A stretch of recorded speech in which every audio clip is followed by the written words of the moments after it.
Hey friends, we're reading The Hiding Place by Corrie and we are in chapter 10.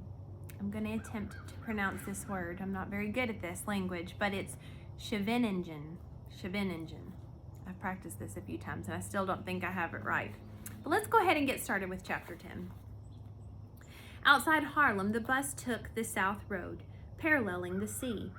On our right rose the low sandy hills of the dune country, soldiers silhouetted on the ridges. Clearly, we were not being taken to Amsterdam. The 2-hour drive brought us instead into the streets of The Hague. The bus stopped in front of a new functional building. Word was whispered back that this was the Gestapo headquarters for all of Holland. We were marched, all but Pickwick, who seemed unable to rise out of his seat, into a large room where the endless process of taking down names, addresses, and occupations began all over again. On the other side of the high counter, running the length of the room, I was startled to see both Wilmes and Captain. As each of the prisoners from Haarlem reached the desk, one or the other would lean forward and speak to a man seated at a typewriter, and there would be a clatter of sound from the machine. Suddenly, the chief interrogator's eyes fell on Father. "That old man," he cried. "Did he have to be arrested? You, old man?" Willem led Father up to the desk. The Gestapo chief leaned forward. "I'd like to send you home, old fella," he said. "I'll take your word that you won't cause any more trouble." I could not see Father's face, only the erect carriage of his shoulders and the halo of white hair above them, but I heard his answer. "If I go home today," he said evenly and clearly, "tomorrow I will open my door again to any man in need who knocks." The amiability drained from the other man's face. "Get back in line," he shouted. "Schnell, this court will tolerate no more delays." But delays seemed all that this court existed for. As we inched along the counter, there were endless repetitions of questions, endless consulting of papers, endless coming and going of officials. Outside the windows, the short winter day was fading. We had not eaten since the rolls and water at dawn. Ahead of me in line, Betsy answered, "Unmarried," for the 20th time that day. "Number of children?" droned the interrogator. "I'm unmarried," Betsy repeated. The man did not even look up from his papers. "Number of children," he snapped. "No children," said Betsy resignedly. Toward nightfall, a stout little man wearing the yellow star was led past us to the far end of the room. A sound of scuffling made us all look. The wretched man was attempting to hold onto something clutched into his hands. "It's mine," he kept shouting. "You can't take it. You can't take my purse." What madness possessed him? What good did he imagine money would do him now? But he continued to struggle, to the obvious glee of the men around him. "Here, Jew," I heard one of them say. He lifted his booted foot and kicked the small man in the back of his knees. "This is how we take things from a Jew." It made so much noise, that was all I could think as they continued to kick him. I clutched the counter to keep from falling myself as the sounds continued. Wildly, unreasonably, I hated the man being kicked, hated him for being so helpless and so hurt. At last I heard them dragging him out. Then all at once I was standing in front of the chief questioner.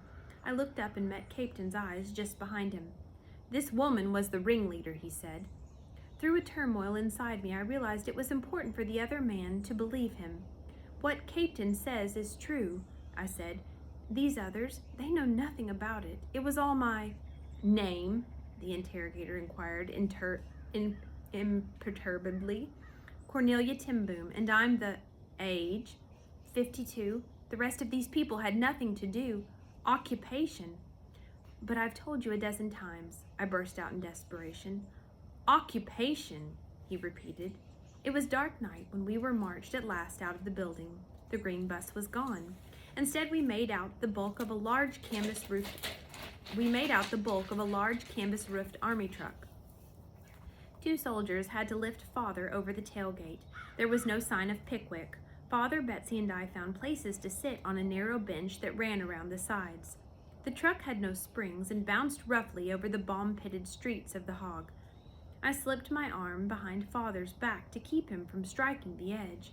Willem, standing near the back, whispered back that he could see what he could see of the blacked out city.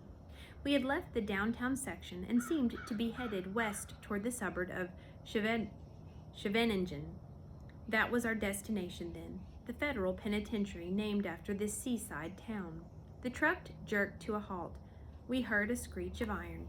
We bumped forward a few feet and stopped again. Behind us, massive gates clanged shut. We climbed down to find ourselves in an enormous courtyard surrounded by a high brick wall. The truck had backed up to a long, low building. Soldiers prodded us inside. I blinked in the white glare of bright ceiling lights. Nazin Gegen Mauer. Noses to the wall. I felt a shove from behind me and found myself staring at cracked plaster. I turned my eyes as far as I could, first left and then right. There was Willem. 2 places away from him, Betsy. Next to me on the other side was Tooze, and like me, standing with their faces to the wall. Where was Father? There was an endless wait while the scars on the wall before my eyes became faces, landscapes, animal shapes, then someone to the right. A door opened, then somewhere to the right a door opened. Women prisoners, follow me. The matron's voice sounded as metallic as the squealing door. As I stepped away from the wall, I glanced swiftly round the room for Father. There he was, a few feet from the wall, seated in a straight-backed chair. One of the guards must have brought it for him. Already the matron was staring down the long corridor that I could see through the door, but I hung back, gazing desperately at Father, Willem, Peter, all our brave underground workers. "Father!" I cried suddenly. "God be with you!" His head turned toward me. The harsh overhead light flashed from his glasses. "And with you, my daughters," he said. I turned and followed the others. Behind me the door slammed close. "And with you, O Father, when will I see you next?" Betsy's hand slipped around mine. A strip of coconut palm matting ran down the center of the wide hall. We stepped onto it, off the damp concrete. "Prisoners, walk to the side." It was the bored voice of the guard behind us. "Prisoners must not step on the matting." Guiltily, we stepped off the privileged path. Ahead of us in the corridor was a desk, behind it a woman in uniform. As each prisoner reached this point, she gave her name for the 1,000th time that day and placed on the desk whatever she was wearing of value. Nolly, Betsy, and I unstrapped our beautiful wristwatches. As I handed mine to the officer, she pointed to the simple gold ring that belonged to Mama. I wriggled it from my finger and laid it on the desk along with my wallet and paper guilders. The procession down the corridor continued. The walls on both sides of us were lined with narrow metal doors. Now the column of women halted. The matron was fitting a key into one of them. We heard the thud of a bolt drawn back, the screech of hinges. The matron consulted a list in her hand, then called the name of a lady I didn't even know, one of those who had been at Willem's prayer meeting. Was it possible that had been only yesterday? Was this only Thursday night? Already the events at the Behe seemed part of another lifetime. The door banged shut. The column moved on. Another door unlocked. Another human being closed behind it. No 2 from Harlem in the same cell. Among the very first names read from the list was Betsy. She stepped through the door. Before she could turn or say goodbye, it had closed. 2 cells farther on, Nolly left me. The clang of those 2 doors rang in my ears as the slow march continued. Now the corridor branched and we turned left, then right, then left again. An endless world of steel and concrete. "Tin Boom, Cornelia." Another door rasped open. The cell was deep and narrow, scarcely wider than the door. A woman lay on the single cot, 3 others on straw ticks on the floor. "Give this one the cot," the matron said. "She's sick." And indeed, even as the door slammed behind me, a spasm of coughing seized my chest and throat. "We don't want a sick woman in here," someone shouted. They were stumbling to their feet, backing as far from me as the narrow cubicle would allow. I'm so very sorry," I began, but another voice interrupted me. "Don't be. It's not your fault. Come on, Frau Mikes, give her the cot." The young woman turned to me. "Let me hang up your hat and coat." Gratefully, I handed her my hat, which she added to a row of clothes hanging from hooks along one wall. But I kept my coat wrapped right around me. The cot had been vacated, and I moved shakily toward it, trying not to sneeze or breathe as I squeezed past my cellmates. I sank down on the narrow bed, then went into a fresh paroxysm of coughs as a cloud of choking black dust rose from the filthy straw mattress. At last, the attack passed and I lay down. The sour straw smell filled my nostrils. I felt each slat of wood through the thin pallet. I will never be able to sleep on such a bed, I thought, and the next thing I knew it was morning, and there was a clattering at the door. Food call, my cellmate told me. I struggled to my feet. A square of metal had dropped open in the door, forming a small shelf. Onto this, someone in the hall was placing tin plates filled with a steaming gruel. There's a new one here, the woman called Frau Mikes, called through the aperture. We get 5 portions. Another tin plate was slammed onto the shelf. If you're not hungry, Frau Mikes added, I'll help you with it. I picked up my plate, stared at the watery gray porridge, and handed it silently to her. In a little while, the plates were collected, and the pass-through in the door slammed shut. Later in the morning, a key grated in the lock. The bolt banged, and the door opened long enough for the sanitary bucket to be passed out. The wash basin was also emptied and returned with clean water. The women picked up their straw pallets from the floor and piled them in the corner, raising a fresh storm of dust which started me coughing helplessly again. Then a prison boredom, which I soon learned to fear above all else, settled over the cell.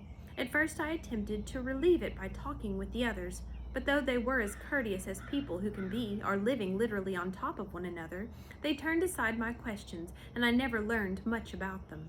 The young woman who had spoken kindly to me the night before, I did discover, was a baroness, only 17 years old. This girl placed constantly from morning until the overhead light bulb went off at night. 6 steps to the door, 6 steps back, dodging those sitting on the floor, back and forth like an animal in a cage. Frau Mikes turned out to be an Austrian woman who had worked as a chairwoman in an office building. She often cried for her canary. Poor little thing. Oh, her canary. Poor little thing. What will become of him? They'll never think to feed him. This would start me thinking of our cat. Had Marshal Hushbaz made his escape into the street, or was he starving inside the sealed house? I would picture him prowling among the chair legs in the dining room, missing the shoulders he loved to walk on. I tried not to let my mind venture higher in the house, not to let it climb the stairs to see if Thea, Mary, Yusi. No, I could do nothing for them here in this cell. God knew they were there. One of my cellmates had spent 3 years here in Scheveningen.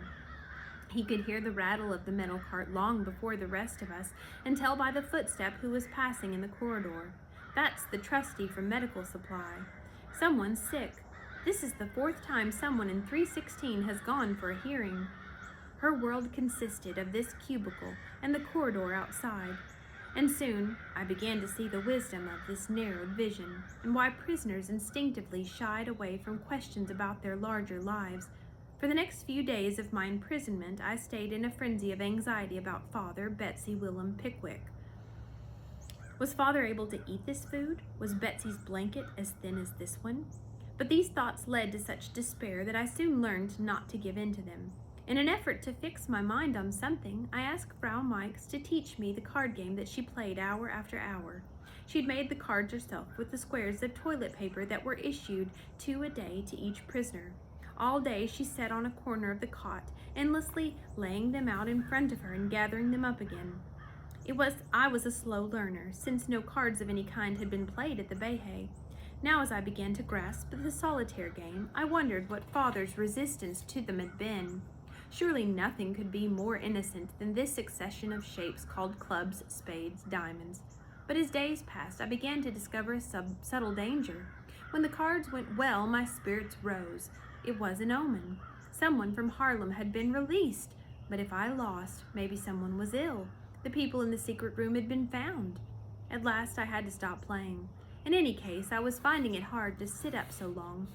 Increasingly, I was spending the days, as I did the nights, tossing on the thin straw pallet, trying in vain to find a position in which all aches at once were eased. My head throbbed continually, pain shot up and down my arms, my cough brought up blood. I was thrashing feverishly on the cot one morning when a cell door opened, and there stood the steel-voiced matron I had seen the night I entered the cell 2 weeks before. "Tin Boom, Cornelia." I struggled to my feet. "Bring your hat and your coat and come with me." I looked around at the others for a hint as to what was happening. "You're going to the outside. Our prison expert said when you take your hat, you always go outside." My coat I was wearing already, but I took my hat from its hook and stepped out into the corridor. The matron relocked the door, and that set off so rapidly that my heart hammered as I trotted after her, carefully to stay off the precious matting. I stared yearningly at the locked doors on either side of us. I could not remember which ones my sister had disappeared behind. At last we stepped out into the broad, high-walled courtyard. Sky. For the first time in 2 weeks. Blue sky. How high the clouds were. How inexpressibly white and clean. I remembered suddenly how much sky had meant to Mama. "Quick," snapped the matron. I hurried to the shiny black automobile beside which she was standing. She opened the rear door, and I got in. 2 others were already in the back seat, a soldier and a woman with a gaunt gray face. In front, next to the driver, slumped a desperately ill-looking man whose head lolled strangely on the seat back. As the car started up, the woman beside me lifted a blood-stained towel to her mouth and coughed into it. I understood the 3 of us were ill. Perhaps we were going to a hospital. The massive prison gate opened, and we were in the outside world, spinning along broad streets. I stared in wonderment through the window. People walking, looking in store windows, stopping to talk with friends. Had I truly been as free as that only 2 weeks ago? The car parked before an office building. It took both the soldier and the driver to get the sick man up 3 flights of stairs. We entered a waiting room jammed with people and sat down under the watchful eyes of the soldier. When nearly an hour had passed, I asked permission to use the lavatory. The soldier spoke to the trim white uniform nurse behind the reception desk. "This way," she said crisply. She took me down a short hall, stepped into the bathroom with me, and shut the door. "Quick, is there any way I can help?" I blinked at her. "Yes, oh yes, a Bible. Could you get me a Bible, and a needle and thread, and a toothbrush and soap?" She bit her lip doubtfully. So many patients today, and the soldier, "But I'll do what I can," and she was gone. But her kindness shone in the little room as brightly as the gleaming white tiles and shiny faucets. My heart soared as I scrubbed the grime off my neck and face. A man's voice at the door. "Come on, you've been in there long enough." Hastily, I rinsed the soap and followed the soldier back to the waiting room. The nurse was back at her desk, coolly, efficiently as before. She did not look up. After another long wait, my name was called. The doctor asked me to cough, took my temperature and blood pressure, applied his stethoscope, and announced that I had pleurisy with effusion, pre-tubercular. He wrote something on a sheet of paper. Then, with one hand on the doorknob, he laid the other for an instant on my shoulder. "I hope," he said in a low voice, "that I am doing you a favor with this diagnosis." In the waiting room, the soldier was on his feet, ready for me. As I crossed the room, the nurse rose briskly from her desk and swished past me. In my hand, I felt a small, knobby something wrapped in paper. I slid it into my coat pocket as I followed the soldier down the stairs. The other woman was already back in the car. The sick man did not reappear. All during the return ride, my hand kept straying to the object in my pocket, stroking it, tracing the outline. "Oh, Lord, it's so small, but still it could be. Let it be a Bible." The high walls loomed ahead. The gate rang shut behind us. At last, at the end of the long, echoing corridors, I reached my cell and drew the package from my pocket. My cellmates crowded round me as I unwrapped the newspaper in trembling hands. Even the Baroness stopped her pacing to watch. As 2 bars of precious pre-war soap appeared, Frau Meix clapped her hands over my mouth to suppress her yelp of triumph. No toothbrush or needle, but unheard of wealth. A whole packet of safety pins, and most of all, not indeed a whole Bible, but 4 small booklets, the 4 Gospels. I shared the soap and pins among the 5 of us, but though I offered to divide the books as well, they refused. "They catch you with those," the knowledgeable one said, "and it's double sentence, and kalt kost as well." Kalt kost, The bread ration alone, without the daily plate of hot food, was the punishment constantly held over our heads. If we made too much noise, we'd have Kultkost. If we were slow with the bucket in, it would be Kultkost. And even Kultkost would be a small price to pay, I thought as I stretched my aching body on the foul straw for the precious books I clutched between my hands. It was 2 evenings later, near the time when the light bulb usually flickered off, that the cell door banged open and the guard strode in. "Tin Boom, Cornelia," she snapped. "Get your things." I stared at her, an insane hope rising in me. "You mean—" "Silence! No talking!" It did not take long to gather my things, my hat, and an undervest that was drying after a vain attempt to get it clean in the much-used basin water. My coat, with the precious contents in its pockets, had never been off my back. Why such strict silence? I wondered. Why should I not be allowed even a goodbye to my cellmates? Would it be so very wrong for a guard to smile now and then, or give a few words of explanation? I said farewell to the others with my eyes and followed the stiff-backed woman into the hall. She paused to lock the door, then marched off down the corridor, but the wrong way. We were not heading toward the outside entrance at all, but deeper into a maze of prison passageways. Still without a word, she halted in front of another door and opened it with a key. I stepped inside. The door clanged behind me. The bolt slammed shut. The cell was identical with the one I had left 6 steps along, 2 wide, a single cot at the back, but this one was empty. As the guard's footsteps died away down the corridor, I leaned against the cold metal of the door. Alone behind these walls. I must not let my thoughts run wildly. I must be very mature and very practical. 6 steps. Sit down on the cot. This one reeked even worse than the other. The straw seemed to be fermenting. I reached for the blanket. Someone had been sick on it. I thrust it away, but it was too late. I dashed for the bucket near the door and leaned weakly over it. At that moment, the light bulb in the ceiling went out. I groped back to the cot and huddled there in the dark, setting my teeth against the stink of the bedding, wrapping my coat tighter around me. The cell was bitter cold, wind hammering against the wall. This must be near the outside edge of the prison. The wind had never shrieked so in the other side. What had I done to be separated from people this way? Had they had a conversation with the nurse at the doctor's office, or perhaps some of the prisoners from Haarlem had been interrogated and the truth about our group was known? Maybe my sentence was solitary confinement for years and years. In the morning my fever was worse. I could not stand even long enough to get my food from the shelf in the door, and after an hour or so the plate was taken away untouched. Toward evening the pass-through dropped open and the hunk of coarse prison bread appeared. By now I was desperate for food, but less able to walk than ever. Whoever was in the hall must have seen the problem. A hand picked up the bread and hurled it toward me. It landed on the floor beside my cot, where I clawed for it and gnawed it greedily. For several days, while the fever raged, my supper was delivered in this manner. Mornings the door squealed open and a woman in a blue smock carried a plate of hot gruel to the cot.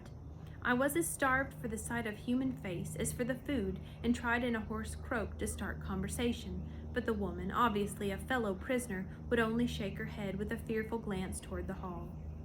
The door also opened once a day to let in the trustee from the medical supply with a dose of some stinging yellow liquid from a very dirty bottle.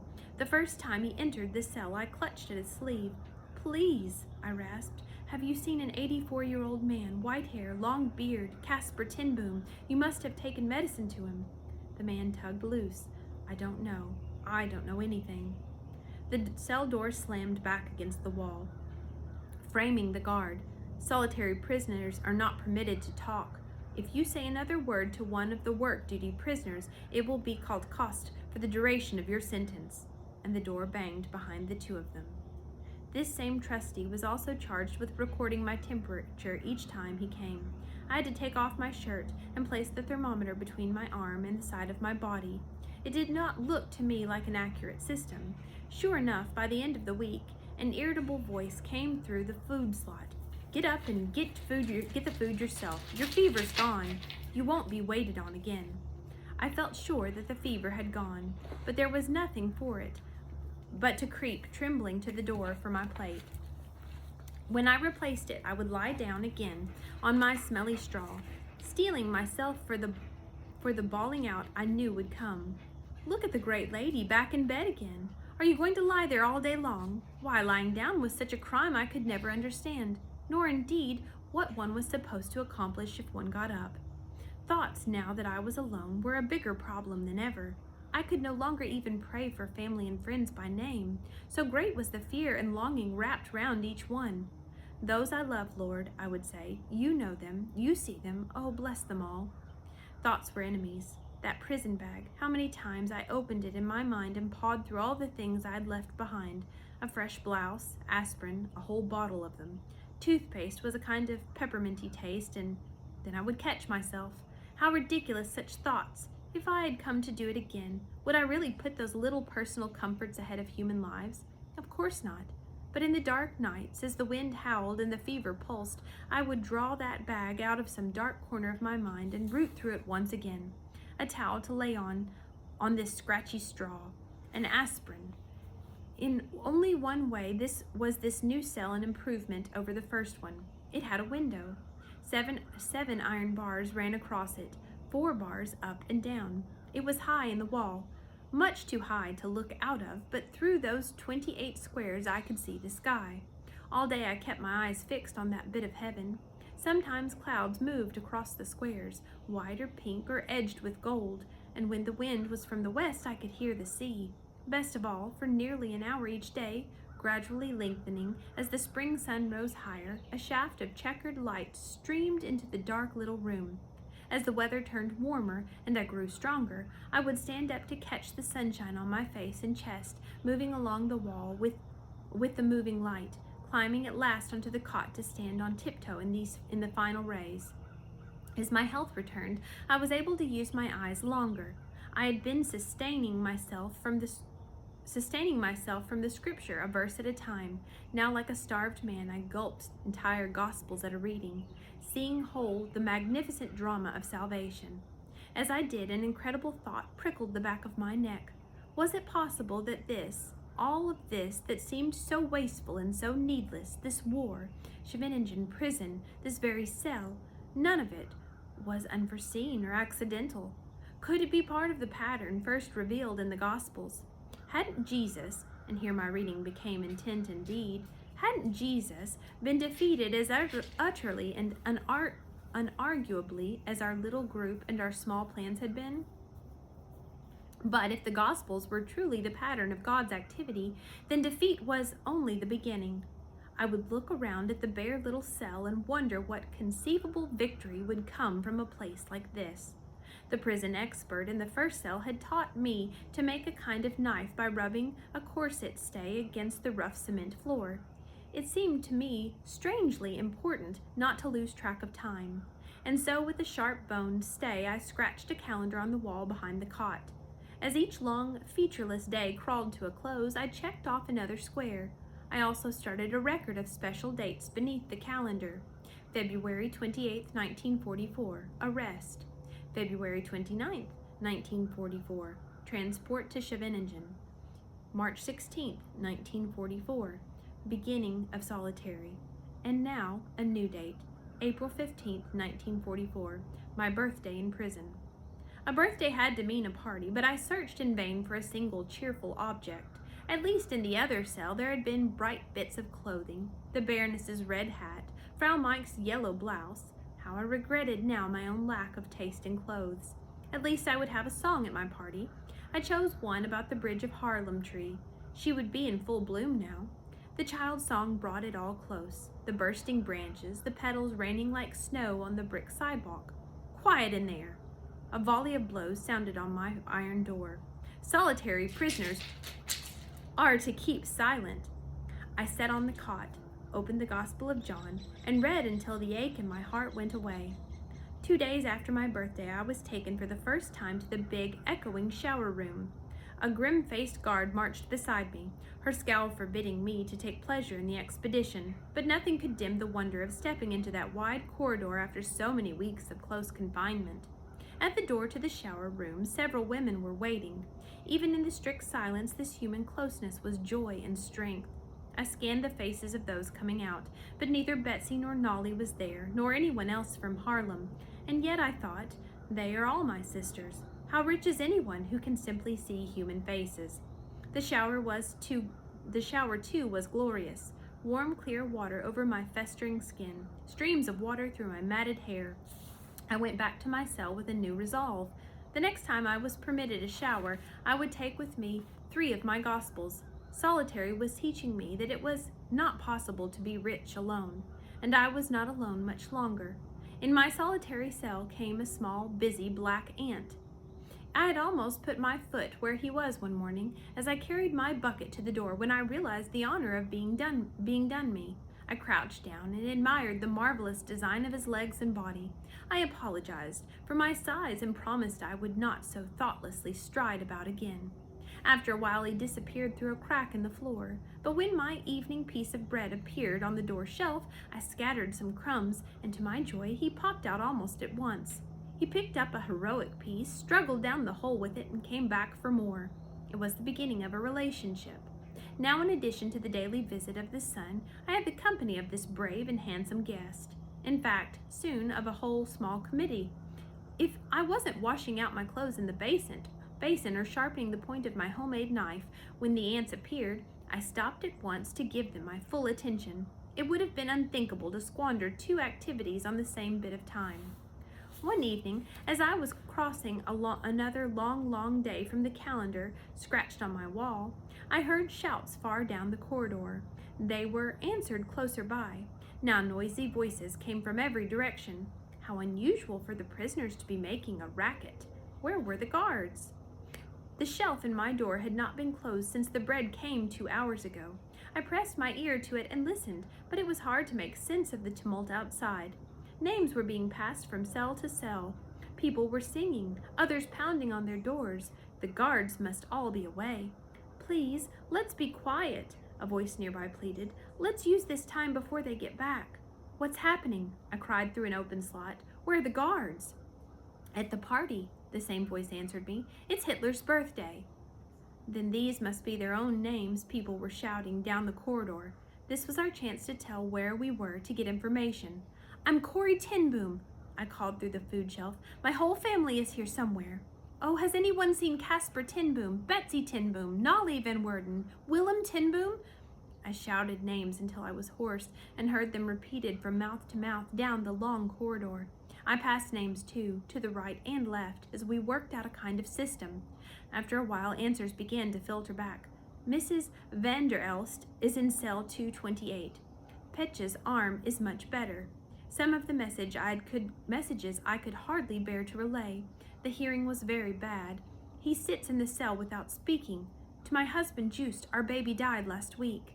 Along with personal messages were rumors about the world outside, each more wildly optimistic than the last. There is a revolution in Germany. The Allies have invaded Europe. The war cannot last 3 weeks longer. At last, some of the names I had shouted out began to return. Betsy ten Boom is in cell 312. She says to tell you that God is good. Oh, that was Betsy. That was every inch Betsy.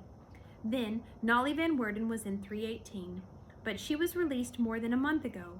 Released? Oh, thank God. 2, released. News from the men's section was longer returning, but as it did, my heart leapt higher and higher. Peter van Werden, released. Herman Sluring, released. Willem ten Boom, released. As far as I could discover, every single one taken in the raid on the Bayhay, with the exception of Betsy and me, had been freed. Only about Father could I discover no news at all. Although I called his name over and over into the murmuring hall, no one seemed to have seen him. No one seemed to know. It was perhaps a week later that my cell door opened and a prison trustee tossed a package wrapped in brown paper on the floor. I picked it up, hefted it, turned it over and over. The wrapping paper had been torn open and carelessly retied, but even through the disarray, I could spot Nolly's loving touch. I sat on the cot and opened it. There, familiar and welcoming as a visit from home, was the light blue embroidered sweater. As I put it on, I seemed to feel Nolly's arms circling my shoulders. Also inside the package were cookies and vitamins, needle and thread, and a bright red towel. Oh, how Nolly understood the gray color hunger of prison. She had even wrapped the cookies in gay red cellophane. I was biting into the first one when an inspiration came to me. I dragged the cot out from the wall to stand under the naked overhead bulb. Climbing on it, I fashioned a lampshade with the paper. A cheery red glow at once suffused the bleak little room. I was rewrapping the cookie in the brown outer paper when my eyes fell on the address written in Nolly's careful hand, slanting upward toward the postage stamp. But Nolly's handwriting did not slant. The stamp.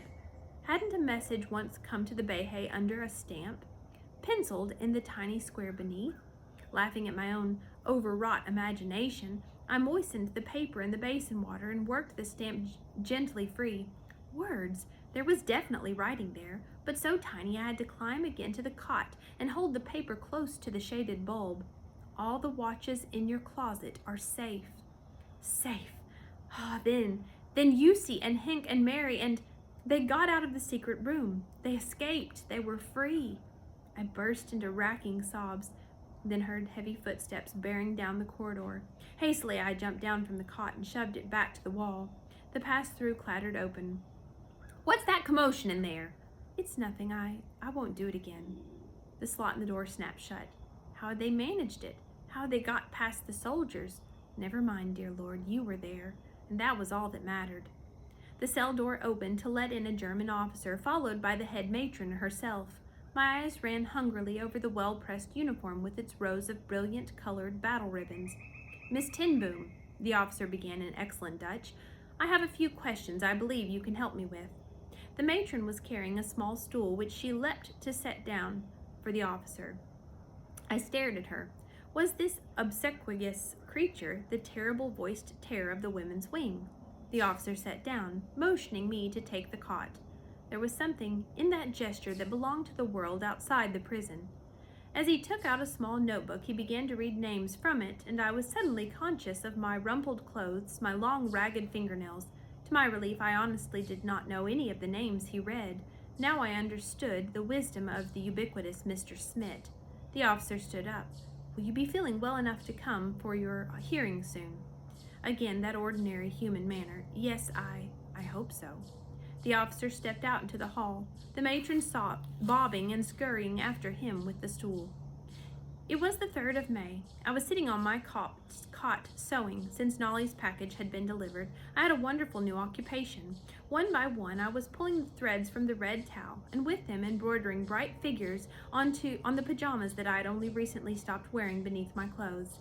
A window with ruffled curtains, a flower with an impossible number of petals and leaves.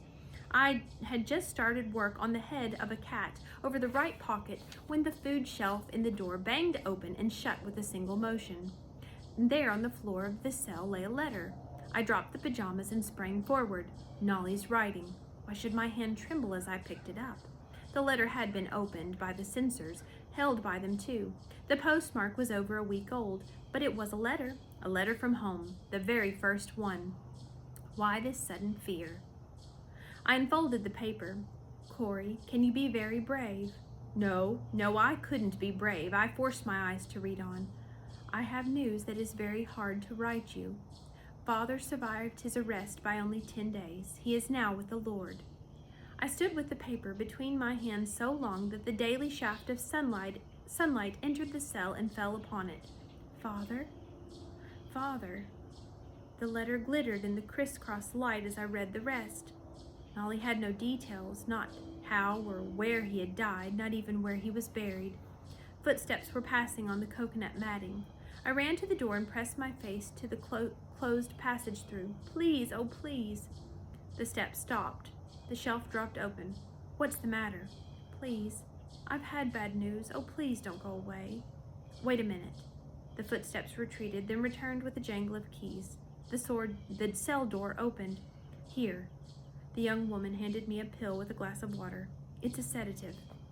This letter just came, I explained. It says my father has died. The girl stared at me. Your father? She said in astonished tones.